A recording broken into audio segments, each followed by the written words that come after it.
Hello, good morning everybody. So ngayon nandito po tayo sa Mateo chapter 20.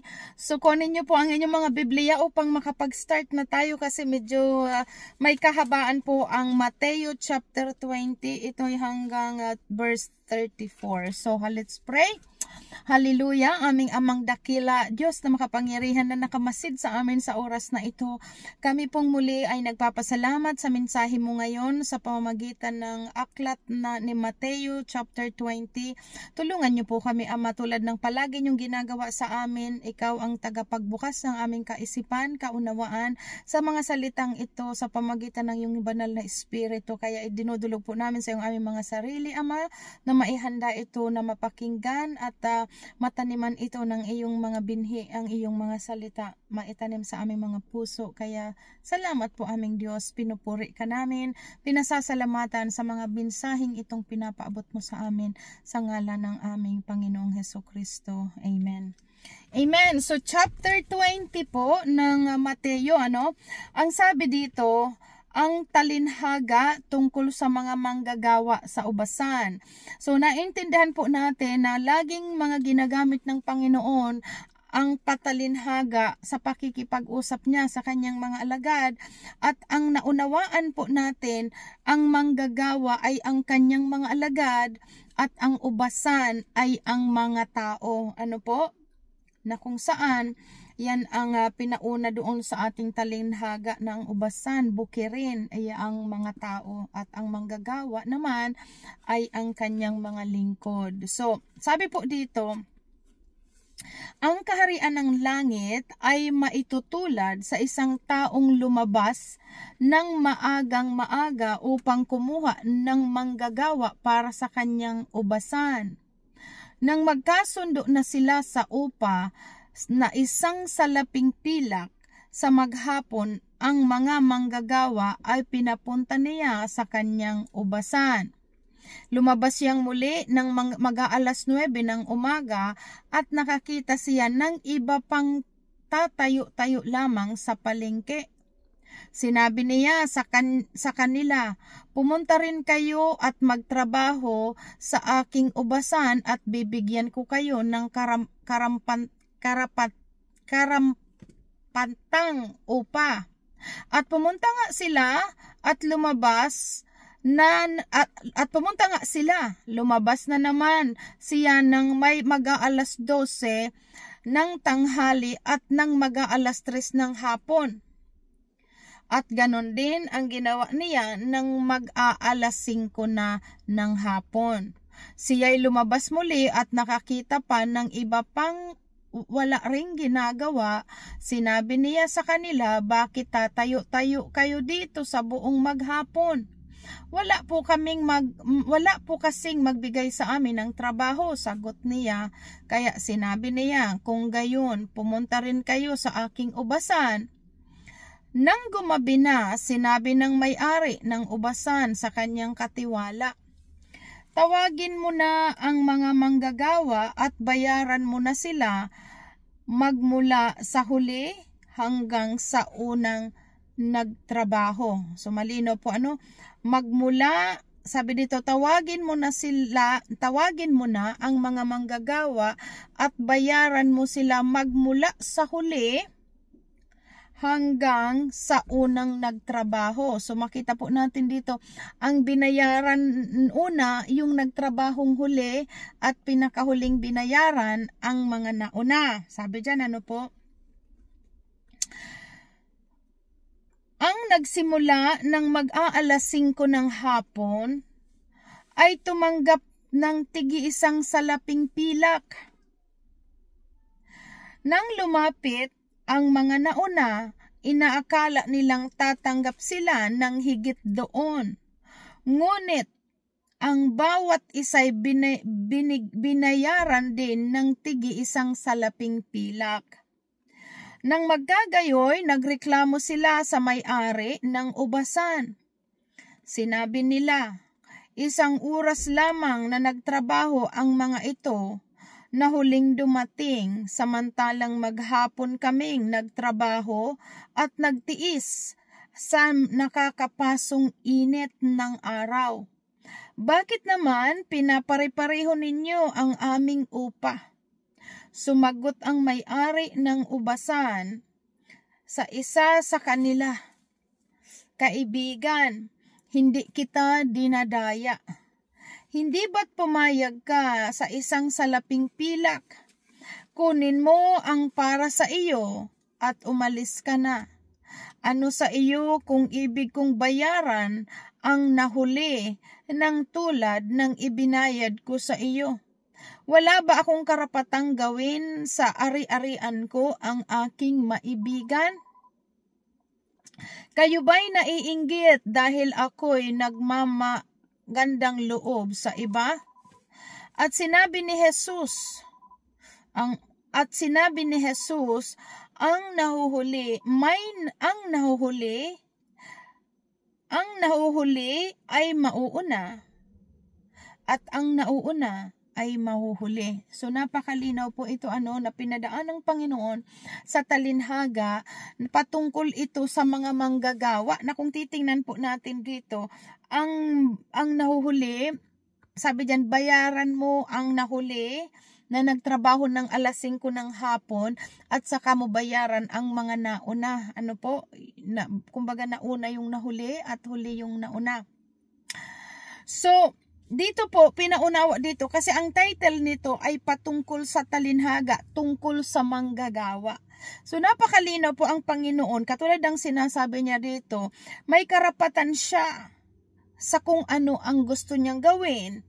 Dahil pag-aari niya iyon. Kung ano man ang kanyang maibigan, siya po ang magdidesisyon. So napakalinaw po sa atin, it's all, kumbaga, decision ito ng Panginoon at walang makakapigil sa kanya dahil pag-aari niyang ubasan, which is tinutukoy po tayo, sa mga manggagawa ng Panginoon, may mga nauuna, ibig sabihin, long time, matagal na, mula pa sa pasimula, may mga naglilingkod sa Diyos, may mga manggagawa ang Diyos, na tulad ng nabanggit dito, dumadating na talagang sila ay naiinitan, or katulad nitong pag nababanggit dito, yung inutusan ng alas 5, mag-aalas 5, sabi diyan, ng magkasundo, sila sa upa, isang salaping pilak maghapon. Yan po yung agreement nila noon sa unang lumabas na tinutusan ng Panginoon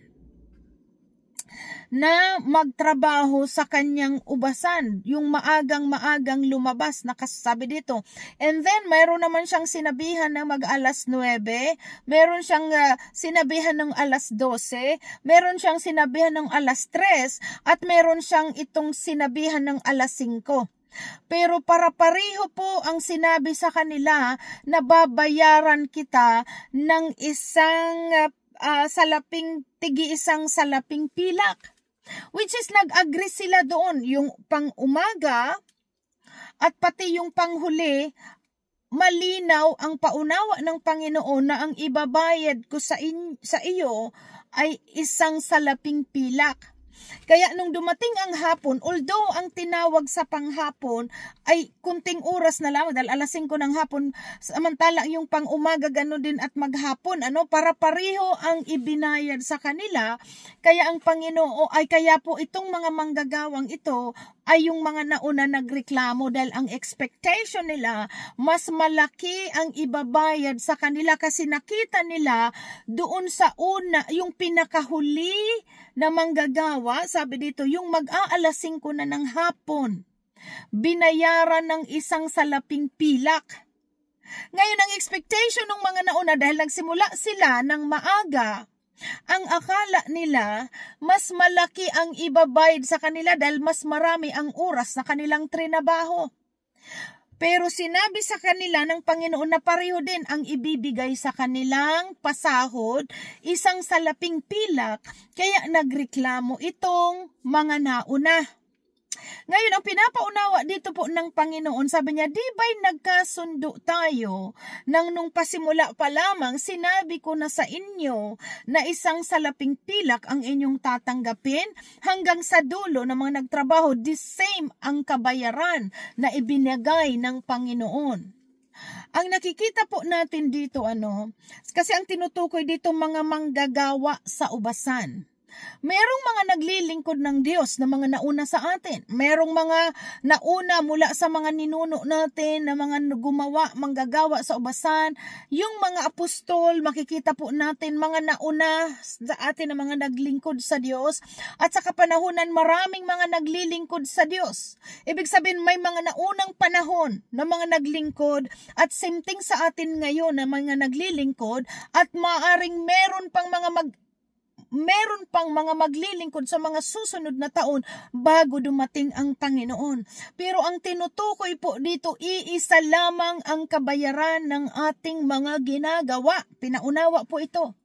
Iisa ang kaligtasang dulot ng Panginoon para sa lahat.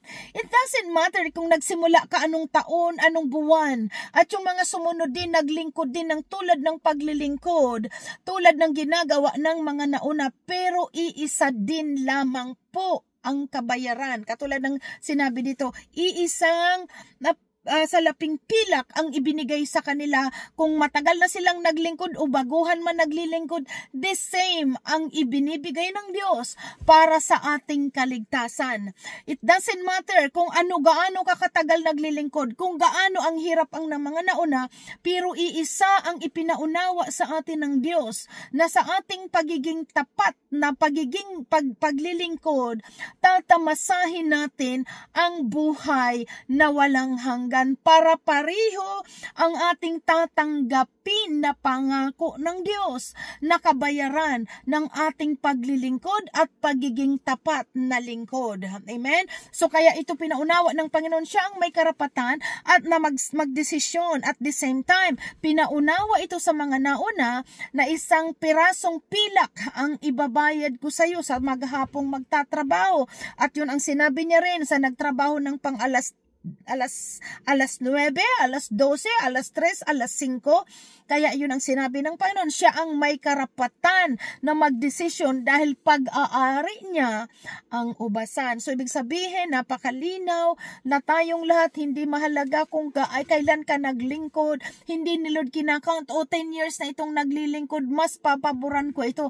The same po ang dito, kaysa ikaw'y bagong naglilingkod sa Diyos o matagal ka nang naglilingkod, katulad ng mga apostol, anuman ang tinanggap ng mga nauna, the same thing ang tatanggapin ng mga baguhan, the same na promise na buhay na walang hanggan. Ngayon, ang sunod po dito ay ang patungkol sa ikatlong pagpapayahag ni Jesus sa kanyang kamatayan.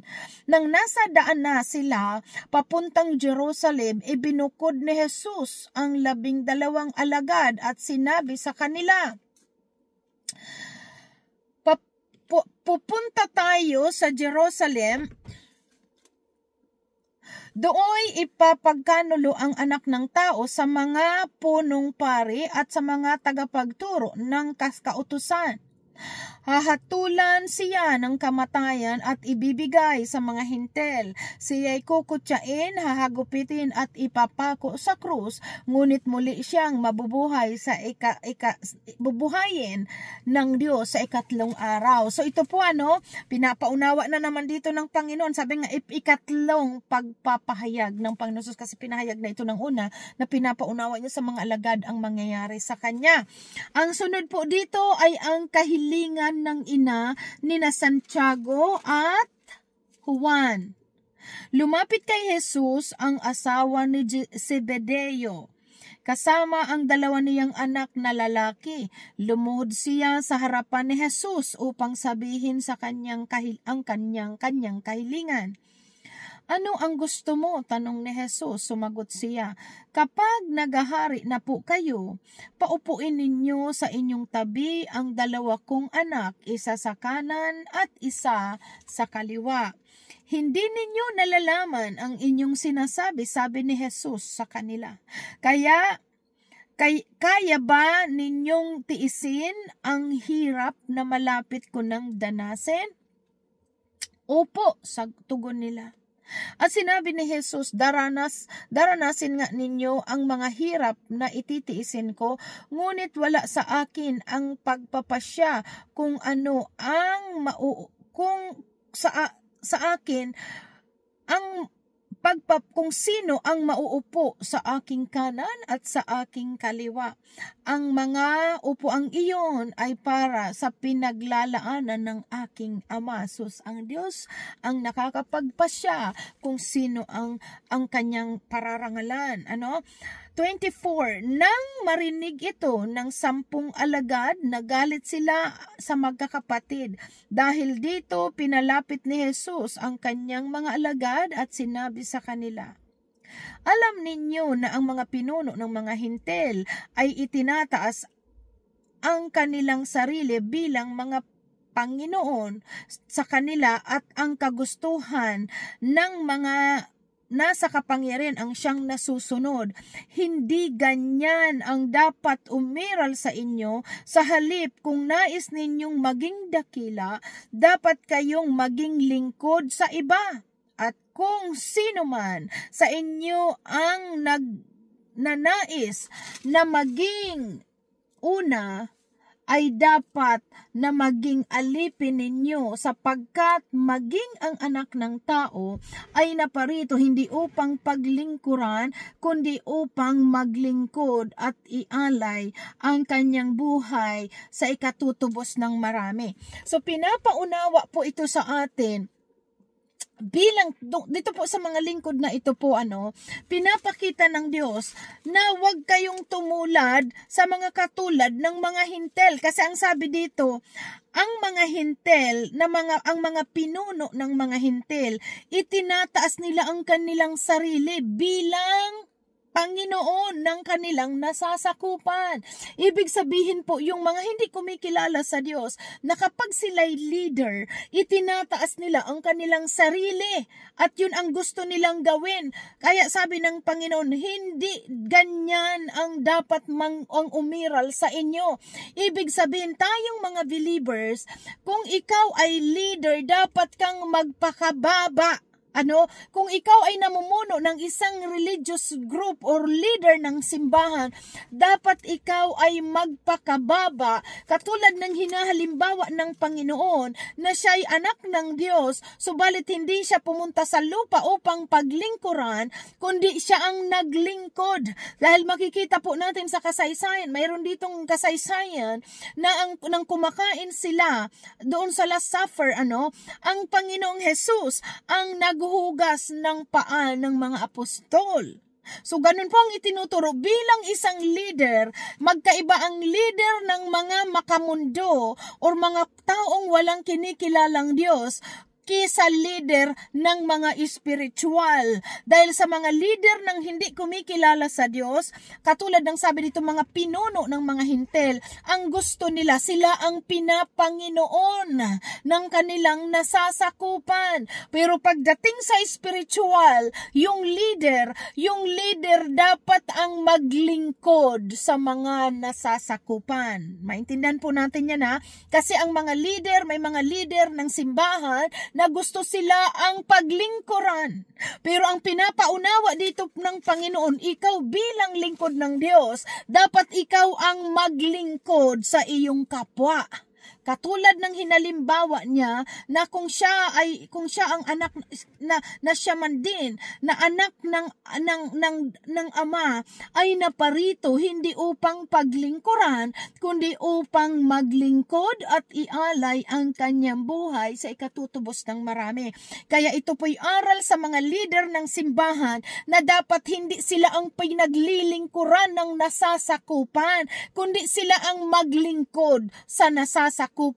Dahil ang mga ugali ng mga hintil na walang kinikilalang Diyos, ang gusto nila sila ang Panginoon ng kanilang nasasakupan. At sabi ng Panginoon, hindi ito pwedeng mangyari sa inyo. Ibig sabihin sa ating mga believers.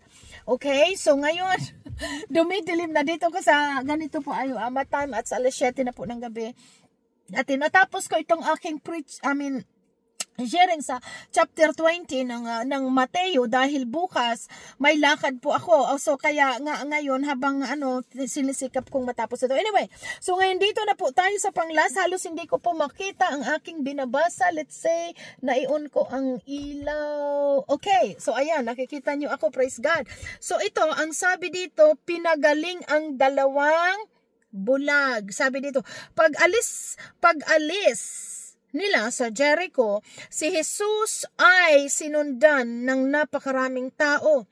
Doon ay may dalawang bulag na nakaupo sa tabi ng daan. Nang marinig nilang dumaraan si Jesus, sila'y nagsisigaw, "Panginoon, anak ni David, mahabag po kayo sa amin."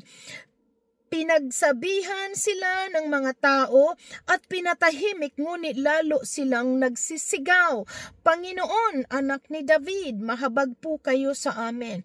Tumingin si Jesus, tinawag sila at tinanong, "Ano ang gusto ninyong gawin ko sa inyo?" Ito po yung mga nagsisigaw na sabi dito, "Panginoon, anak ni David." Sabi niya, mahabag kayo po sa amin. Kaya tinanong sila ng Panginoon, "Ano ang gusto ninyong gawin ko sa inyo?" Sumagot sila, "Panginoon, gusto po naming makakita."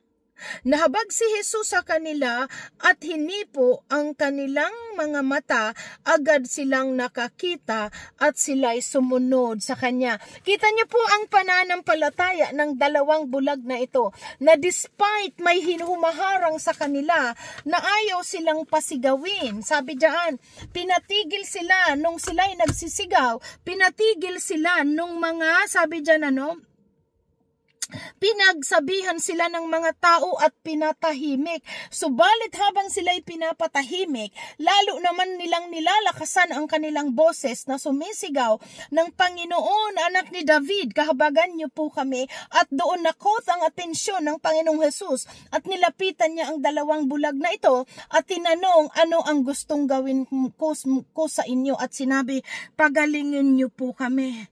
Masasabi dyan, sumagot sila, "Panginoon, gusto po naming makakita." At doon, sabi ng Panginoon, nahabag si Jesus at hinipo ang kanilang mata. Agad silang nakakita at sila'y sumunod sa Kanya. So dito po yung faith, pinapakita ito sa atin sa mga sitwasyon sa buhay. The more na may mga humaharang sa atin na lumapit sa Diyos, or the more na parang gustong may mga humahadlang sa anumang mga expectation natin sa Diyos, lalo nating lalakasan ang ating pananampalataya hanggang sa tuluyang matugon ng Diyos ang ating mga pagtawag o ating mga panalangin. Katulad ng dalawang bulag na ito, habang sila ay pinapatigil na huwag silang magsisigaw na upang marinig ng Panginoong Hesus, lalo naman nilang nilalakasan ang kanilang buses hanggang nakot nga ang atensyon ng Panginoon at sila po ay pinagaling. So sa aral sa atin, habang kung kahit nakikita mong parang imposible ang mga hinihiling mo or anumang mga humahadlang sa mga kahilingan mo, lalo mong lakasan ang iyong faith at doon natin nakukote ang atensyon ng Panginoon dahil ayon sa ating pananalig, nakakapangyari ang ating mga inaasahan. So purihin po ang Diyos sa kanyang mga salita. Ito po ang chapter 20 ng Mateo. God bless everyone at patuloy tayong manatili sa salita ng Diyos. Aralin, basahin, unawain at isabuhay natin ang ating mga napapakinggan. So God bless po hanggang sa next week uli. Bye! Bye!